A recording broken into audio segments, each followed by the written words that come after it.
Good morning, everybody. I'm Don Stewart, and welcome to another edition of Breaking News. Today is Sunday, the 7th day of September, 2025, and we have two blockbuster stories in the news this morning. First of all, from the Jerusalem Post, Hamas's leader Khaled Mashaal. Here's what he said: "We will not disarm, we will not give up control in Gaza, and we will not accept international oversight."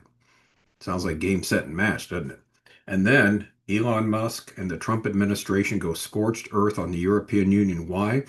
Because X, formerly Twitter, was hit with a $140 million fine from the EU because, again, they're trying to clamp down on free speech, as we've talked about for quite a while. So these two stories are huge with respect to last day's prophecy and how it fits. Okay, let's look at them. Headline number one: Hamas's Khaled Mashaal said will not disarm, give it control in Gaza, or accept international oversight. This from the Jerusalem Post. Israel's foreign ministry, sharing footage of Mashaal's address, slammed the comments, calling them a direct contradiction of the core terms of the peace plan itself. No kidding. Hamas will not disarm, will not give up its weapons, will not give up the rule of the Gaza Strip, or permit external oversight in Gaza, including the International Stabilization Force, ISF. That is, terror leader Khaled Mashaal said during a video address to an Istanbul conference titled Pledge to Jerusalem on Sunday today. Israel's foreign ministry, sharing the footage of Mashaal's address, slammed the comments, calling them a direct contradiction of the core terms of the peace plan itself. Hamas is making a mockery of U.S. President Donald Trump's peace plan, the ministry added. Mashaal says again, Hamas's weapons are the honor, pride of the Palestinian nation, is the next heading here. The ministry also shared a video snippet of Mashaal's speech where the terror leader said that, quote, protecting the resistance project, that is Hamas's terrorism, and the resistance weapons is our people's right to defend itself. The resistance and its weapons are the honor and pride of the nation. His brother Mofid Abdel Kader Mashaal was unexpectedly released from U.S. prison where he was held. This was reported by Walla, Israeli news site, last December. All right, so what's going to happen next? Our good Israeli friend Larry Goldstein had this to say. I told Larry this morning in an email I sent to him. I was writing almost exactly the same thing, but I always love how he puts this. Again, comments in the Jerusalem Post and got over 100 thumbs up last I looked, probably a lot more than that. He said, simply excellent. I cannot think of anything better. One of the very top leaders of Hamas has stated openly the true intention of these terrorists. It's no longer possible to pretend that they will disarm voluntarily, but why would Hamas do this so brazenly? They likely figure that Trump will nevertheless not agree to an Israeli attack. That will ruin his self-image of peacemaker and expose to the world that the Middle East does not run on transactions. Israel knew this, of course, yet we had to play along with Trump.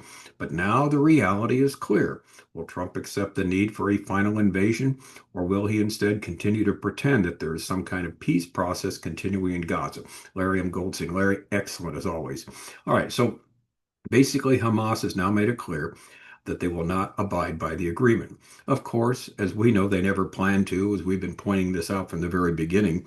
Witkoff, once again, has been made a fool of by trusting these murderous terrorists, treating them as they are rational human beings who are telling the truth about their intentions. They're not. They're evil human beings. So where do we go from here?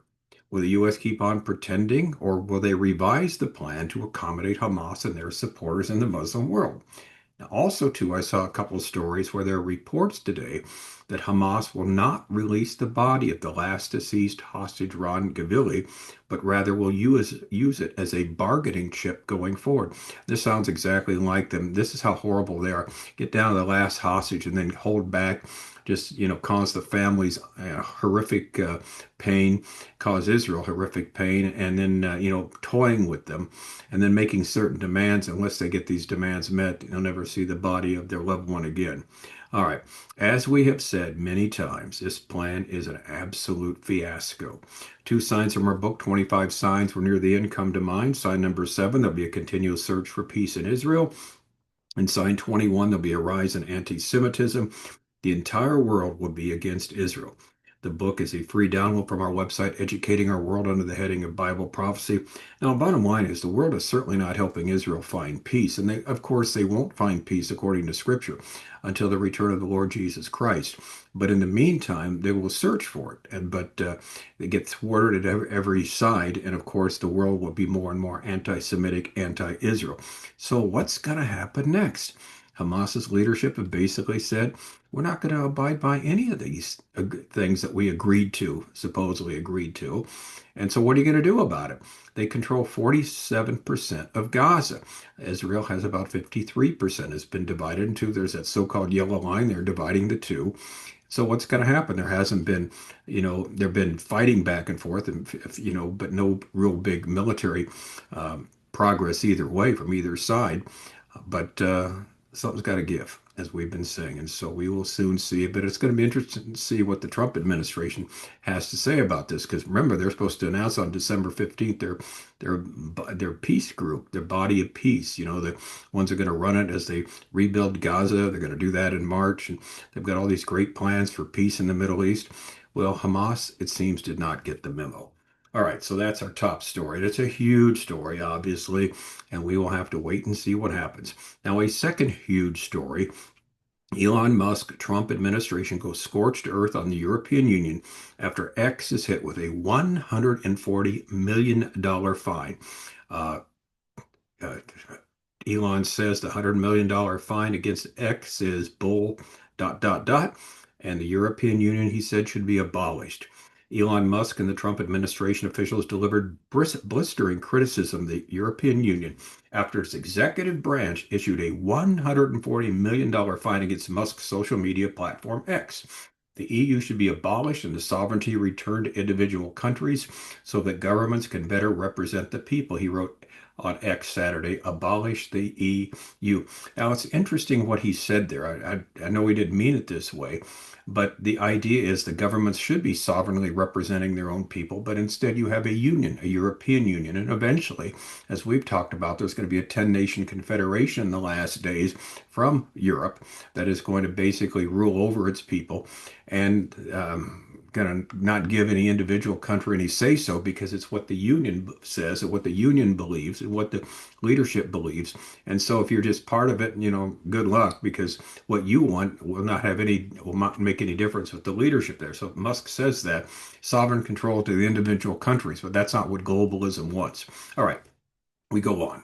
The European Commission said Friday it was fining X for, quote, non-compliance with transparency obligations under the DSA, the Digital Services Act, adding that it was specifically holding X accountable for what the EU deems deceptive design of X's blue checkmark, a lack of transparency on its advertising repository, and failure to provide access to public data for researchers. The Commission then posted a $40 million fine announcement on X. Elon Musk, Vice President J.D. Vance, and Secretary of State Marco Rubio have slammed the EU's $140 million fine against X. On Friday, in response to an X post from Senator Ted Cruz, Republican of Texas, calling the fine an abomination and saying that President Donald Trump should impose sanctions until this travesty is reversed, Musk replied, the EU imposed this crazy fine not just on X, but also on me personally, which is even more insane. Therefore, it would seem appropriate to apply our response not just to the EU, but also to individuals who took this action against me, Musk wrote, calling the fine in another post bull, dot, dot, dot. He also said, I love Europe, but not the bureaucratic monster that is the EU.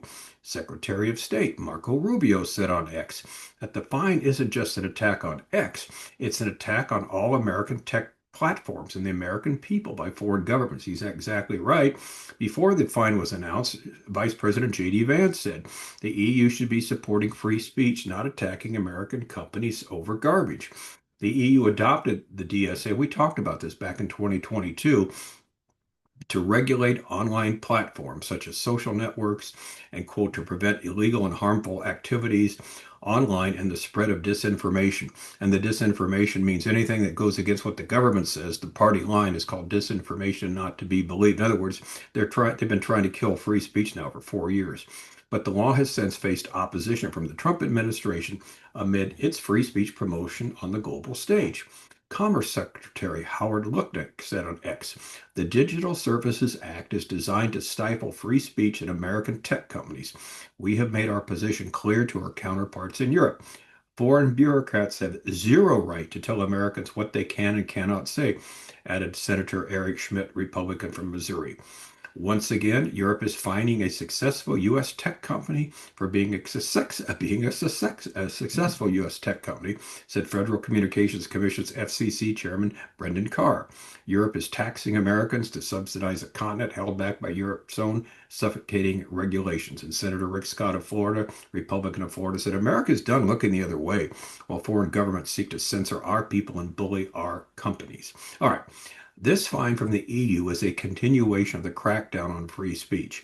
Europe is falling deeper and deeper into totalitarianism. Of course, this is precisely what the Bible predicts will happen in the last days. See our book, 25 Signs. We're near the end. Basically, signs 12 through 14. Signs 12 to 14. There will be a one world political and economic system. The 10-nation confederation that will get together in the last days, and the world will desperately be looking for a leader. In other words, first you've got the 10-nation confederation, the revival of the Roman Empire, then a one-world political and economic system, globalism, and then the world will desperately look for a leader, signs 12 through 14. We can add to this our book, The Final Antichrist, The Coming Caesar, where we talk about this personage who comes on the scene and takes advantage of this totalitarian system there, where you've got a globalist group, and you've got instead of a bunch of sovereign states, you've got one big mess there that one person could rule, and that's exactly what's going to take place. So here's the key this morning to sum up: from the Middle East as well as from Europe, we see events taking place precisely as the Bible warned us about. Everything is falling into place. It is amazing, but never surprising. I'm Don Stewart. We'll be back later with another edition of Breaking News. Until then, as always, may the Lord richly, richly bless.